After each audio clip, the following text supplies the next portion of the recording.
Hi dear students, this is doctor Pallavi and you are watching bio and beyond. तो हम लोग अभी यहाँ पे डिस्कस करने वाले हैं द मोस्ट कंफ्यूजिंग वाला part, what is differentiation, what is D differentiation and what is री डिफरेंशिएशन।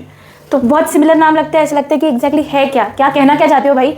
तो यहाँ पे अभी डिस्कस करेंगे कि इन तीनों का मेन मतलब क्या है, इंपॉर्टेंस। ठीक है, तो देखो हमारे पास नहीं, प्लांट सेल के पास मेरिस्टेमेटिक सेल्स होते हैं, राइट।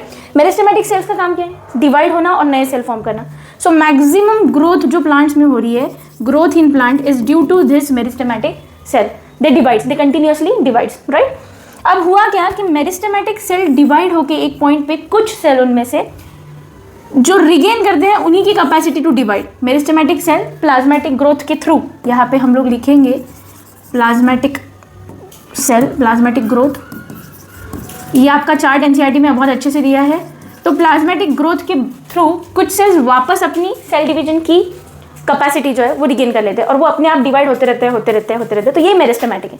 लेकिन यहाँ पे ट्विस्ट है, कुछ सेल्स जो है मेरिस्टेमेटिक वो कन्वर्ट हो जाते हैं into mature cells. Meristematic cell convert हो जाते हैं इनटू मैच्योर सेल्स। अब इन मैच्योर सेल्स में इस कन्वर्जन को कहा जाता है, दिस इज स्टेप नंबर 1 और इसे कहा जाता है डिफरेंशिएशन। This is differentiation. तो डिफरेंशिएट कर लिया हमने, मेरिस्टेमेटिक सेल को डिफरेंशिएट कर लिया इनटू मैच्योर सेल्स।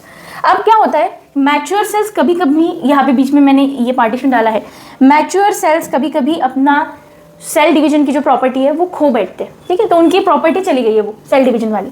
तो अब ये मैच्योर सेल परमानेंट टिश्यू के फॉर्म में या तो रहेंगे या तो इनकी डेथ भी हो सकती है। ठीक है, लेकिन कुछ मैच्योर सेल्स, ठीक है, अब ये बूढ़े वाले सेल्स हैं, दिस इज बूढ़े ओल्ड सेल्स। कुछ बूढ़े सेल्स उनको फिर से जवान होना है। ठीक है, तो उनको ये लग रहा है कि यार बस हो गया मैच्योर बिहेव करके, अब फिर से यंग होते हैं।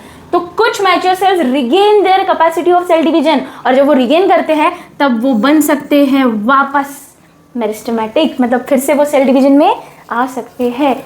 तो अब ये मैच्योर सेल्स जब फिर से मेरिस्टेमेटिक बन जाते हैं पूरी दीवार क्रॉस करके, तो इस सेकेंड स्टेप को हम कहेंगे, दिस सेकेंड वाला जो है ये, इसे हम कहेंगे डी डिफरेंशिएशन।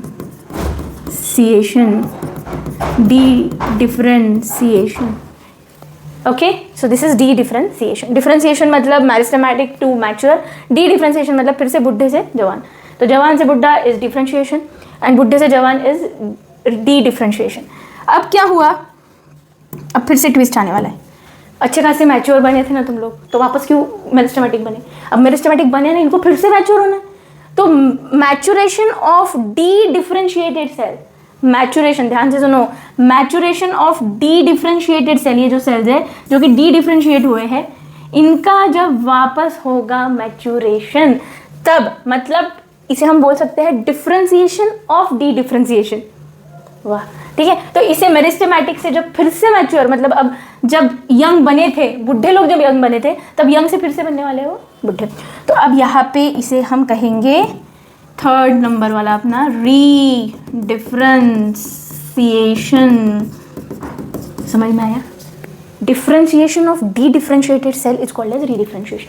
ओके, सो पहले मेरिस्टेमेटिक से मैच्योर इज डिफरेंशिएशन, मैच्योर से फिर से meristematic is D differentiation, meristematic या यंग सेल से फिर से हम बना रहे हैं ओल्ड सेल्स, तो यहाँ पे फिर से हो रहा है री डिफरेंशिएशन। तो ऐसे याद रखो कि वो बापूजी का था ना यंग ओल्ड ग्रुप, वैसे याद रखो, यंग से ओल्ड, ओल्ड से यंग, यंग से ओल्ड, और 3 स्टेप में 3 नाम दे देते। यंग से ओल्ड इज डिफरेंशिएशन, ओल्ड से यंग इज डी डिफरेंशिएशन, और जो ओल्ड से यंग बन चुके हैं उनका फिर से ओल्ड बनना, that is re-differentiation.